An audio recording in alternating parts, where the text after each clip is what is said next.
एंजी और एडन वहां से निकलने की तैयारी कर रहे थे तो एडन कहता है क्या तुम नर्वस हो एंजी, लेकिन तुम्हें फिक्र करने की जरूरत नहीं है, तुम्हारा फादर हमारे लिए कुछ नहीं कर सकता, वो हमारे खिलाफ नहीं जा सकता। वो कहती है हाँ मुझे उनकी फिक्र नहीं है, मुझे हिज मजेस्टी की फिक्र है, अगर वो मुझसे नफरत करते हुए तो। और तब वो लोग दरबार में पहुंच चुके थे और वहां पर एक छोटा सा लड़का था। वो कहता है मैं हिज मजेस्टी को बुला कर लाता हूँ। वो कहता है प्लीज थैंक यू, और उसके बाद वो वहां से चला गया था।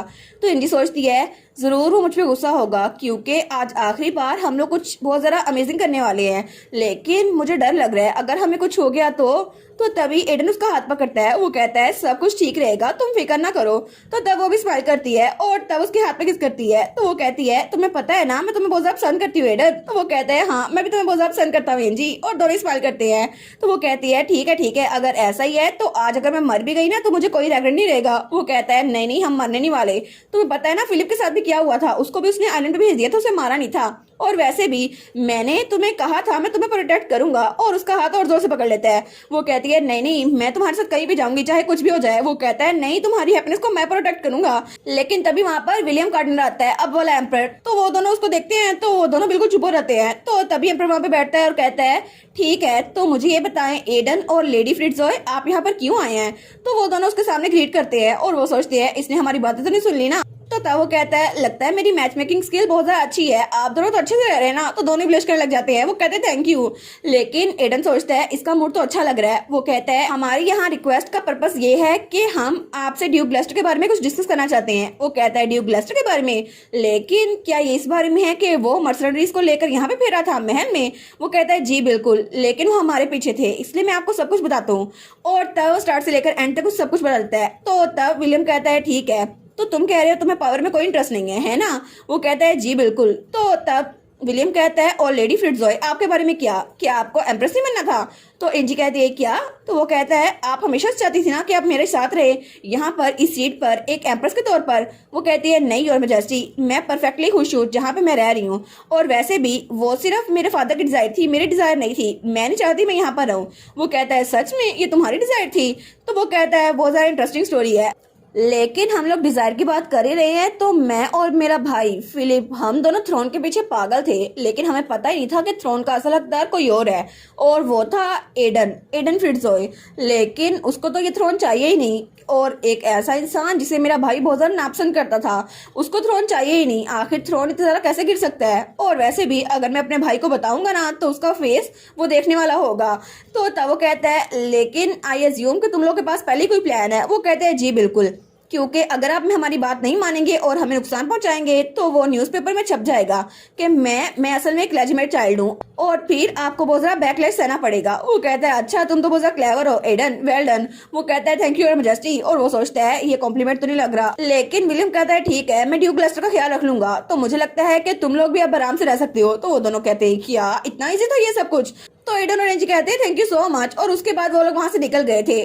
तो तब एम्पर का एडवाइजर कहता है योर मैजेस्टी क्या आप श्योर है कि उनको ऐसे ही भेजना चाहिए। तो वो कहता है तुमने पहले कंफर्म कर लिया ना कि वो दोनों पावर में बिल्कुल भी इंटरेस्टेड नहीं है। वो कहता है जी बिल्कुल, लेकिन एक डचीज जो कि नंगे पांव घास पे भागती रहती है और वो पिग्स के साथ खेलती है, सच में ये बात सेंस नहीं बनाती, लेकिन ये सेफ नहीं होगा कि हम लोग उनको यहाँ पे रखें ताकि वो आपके खिलाफ बगावत ना कर सके। वो कहता है डेविड अगर तुम एम्परर होते ना तो तुम मुझसे भी ज्यादा बुरे होते, लेकिन फिक्र ना करो मैंने अपने भाई को यहाँ से निकाला है, उसको मरवाया नहीं है, और तुम फिक्र ना करो ये भी मेरे साथ कुछ नहीं करेगा।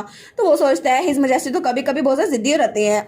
तो उसका एडवाइजर कहता है लेकिन योर मैजेस्टी आप सच में एडन को बहुत ज्यादा पसंद करते हैं, हालांकि आप उस प्रिजन कैंप में भी गए थे, उसको वहां से छुड़वाया था क्योंकि आपका भाई फिलिप तो कभी भी उसको उस वार वाली सिचुएशन से निकालना नहीं चाहता था। तो विलियम कहता है हाँ बिल्कुल, क्योंकि उसकी तरफ मेरा एक कर्ज निकलता है, और तब उसके हाथ पे सिगरेट के निशान पड़े हुए थे।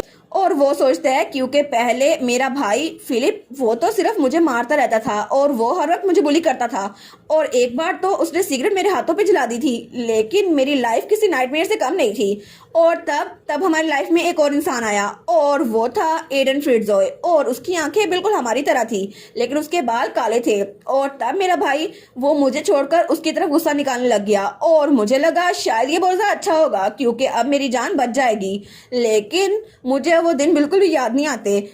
और तब वो सोचते हैं एनीवेज मैं बहुत सरप्राइज था कि वो लड़की एडन के साथ जरा खुश है, हालांकि वो फिलिप की एक्स फियांसे थी। मुझे लगा था कि एडन उसके साथ बुरा सलूक करेगा, लेकिन अगर मैं फिलिप को अभी जाकर बताऊं ना कि उसकी एक्स फियांसे एडन फ्रिट्जॉय के साथ बहुत ज्यादा खुश है तो उसका चेहरा देखने वाला होगा। तो उसका एडवाइजर कहता है लेकिन अगर उसने आपकी इतनी हेल्प की थी तो आप उनको वेडिंग गिफ्ट क्यों नहीं भेजते। वो कहता है हाँ हाँ अच्छा आइडिया है, चलो कुछ पिक करो। वो कहता है ओ नो, मुझे ये करना चाहिए था, अब सारा काम मुझे करना पड़ेगा। और जल्द ही ये सारी की सारी खबर पूरे शहर में फैल चुकी थी कि ड्यूक ग्लास्टर उसको बगावत के जुर्म में कैद कर लिया गया है। और हर कोई नोबल उनके बारे में बातें कर रहा था कि सच में वो तो इसी तरह के लगते थे। और हर कोई एडन और एंजी के बारे में बातें कर रहा था। और जब वो लोग वहां अदालत में थे तो ड्यूक अपने बेटे पे बहुत ज्यादा गुस्सा थे। लेकिन तब एंजल ग्लास्टर ने अपने फादर की कुछ ना सुनी और जब उन्होंने उस पर हमला किया ना तो उसने भी वापसी भी हमला किया। लेकिन तभी उसी वक्त हमें ड्यूक ग्लास्टर का महल दिखा रहता है और हमारी एंजी वहां पे आराम से सोफे पे बैठी हुई थी। वो सोचती है कितना जरा पीसफुल है ना, ये सब कुछ कितना पीसफुल है। और तभी वो कहती है इनहेरिटेंस लॉ के मुताबिक ये सारी स्टेट मेरे किसी मेल रिलेटिव को जा रही थी, क्योंकि मैं एक लड़की हूँ ना, इसीलिए मेरा यहाँ रहने का कोई हक नहीं बनता था। लेकिन तभी फैमिली लॉयर मेरे पास आया और उसने मुझे बताया कि मेरी मॉम ने मरने से पहले मेरे लिए कुछ जमीन छोड़ी थी जिसकी वजह से मैं यहाँ पर रह सकती हूँ। लेकिन ऐसा लगता था कि मेरे फादर मुझसे ये फैक्ट छुपाना चाहते थे कि मेरे पास भी कोई जमीन है। और तब मैं तो बहुत ज्यादा खुश हो गई थी। और वो आर्ट डीलर भी बहुत ज्यादा खुश था जिसने नैन्सी डिल्टन की तस्वीरें खरीदी थी और वो उनकी पेंटिंग्स बहुत ज्यादा हाई प्राइस में बेच रहा था। लेकिन वो सोचती है मैंने तो इतनी सारी चीजें खरीद ली हैं, ये सब कुछ इतना किया है, लेकिन अभी पैसे बच गए, अब मुझे क्या करना चाहिए। तो तभी वहां पर हमारा एडन आता है। वो कहता है एंजी मैं वापस आ गया, आज तो मौसम बहुत अच्छा है, हम लोग वॉक पे चले। लेकिन तभी एंजी जल्दी से भागकर उसको गले लगा लेती है। तो मेड कहती है क्या, तो एंजी कहती है वेलकम बैक और चलो ना चलते हैं। तो तब उसका हाथ पकड़े भाई जा रही थी। वो कहती है तुम गार्डन में टी लिया ना, ठीक है। तो मेड कहती है जी माय लेडी। और वो सोचती है जैसे ही लेडी वापस आई है ना, लगता है स्टाफ के दरमियान कोई हलचल मच गई है, क्योंकि ये तो बिल्कुल भी वैसी नहीं है जैसे पहले थी। और पहले कुछ दिन पहले वो तो गार्डनर के पास गई थी और उन्होंने कहा था क्या मैं तुमसे सीजर्स ले सकती हूँ। तो गार्डनर तो बहुत ज्यादा परेशान हो गया था कि आखिर ऐसा क्यों करना है। तो वो कहती है मैं तो यहाँ सीखने के लिए आई हूँ ना। और तब उन्होंने उस गार्डनर से पौधों को काटना सीखा था और उन्होंने कहा था थैंक यू सो मच मुझे सिखाने के लिए। लेकिन सच में वो तो बिल्कुल रिफॉर्म होके आई हैं। उनके हस्बैंड तो बहुत ज्यादा अच्छे होंगे ना, बिल्कुल एक प्रीस्ट की तरह। और हर कोई बहुत ज्यादा खुश था। लेकिन तभी वो चाय लेकर वहां जा रही थी तो एक दूसरी मेड आती है। वो कहती है तुम यहीं पे रुक जाओ, आज चाय मैं लेके जाऊंगी। और उसके हाथ से चाय का कप लेके भाग जाती है। वो कहती है तुम सफाई करो ना, मैं जाऊंगी उनके पास। और तब हमारी एंजी बाहर गार्डन में बैठी हुई थी। वो कहती है सच में तो तुम अपने ओल्ड कॉमरेड से मिलकर आ गए, क्या सफर अच्छा था।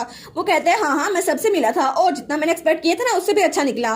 तो तब एडन सोचता है मुझे नहीं पता इसके कपड़े ऐसे है या फिर ये सच में एक मेल्टीज की तरह लग रही है। और तभी भी वो उसको एक क्यूट सी पपी लग रही थी। तो वो कहता है और तब चीजें बहुत ऑकवर्ड थी, लेकिन बाद में हम लोगों ने हंसी मजाक किया और माहौल थोड़ा टेंस से हल्का हो गया। तो वो कहती है सच में सब लोग कैसे थे।